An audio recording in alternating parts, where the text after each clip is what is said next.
भारत एक आध्यात्मिक और सांस्कृतिक रूप से समृद्ध देश है, जहां हजारों वर्षों से ज्ञान, धर्म और भक्ति की परंपरा जीवित है।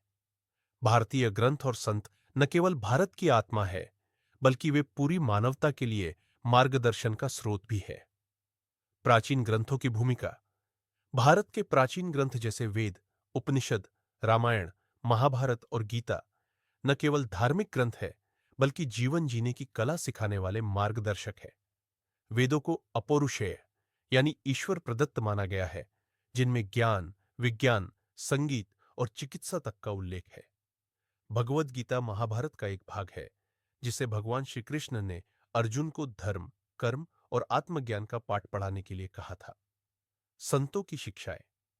भारत में समय समय पर अनेक संतों ने जन्म लिया, जिन्होंने समाज को अंधविश्वास, भेदभाव और अधर्म से बचाने का कार्य किया।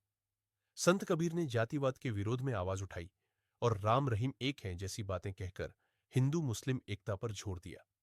गुरु नानक देव ने एक ओंकार का संदेश दिया और सच्चाई, मेहनत और सेवा को जीवन का आधार बताया।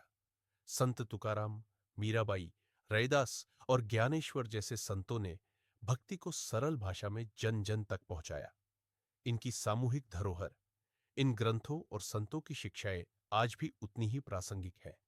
इन्होंने न केवल अध्यात्म का प्रचार किया, बल्कि सामाजिक सुधार की नींव भी रखी।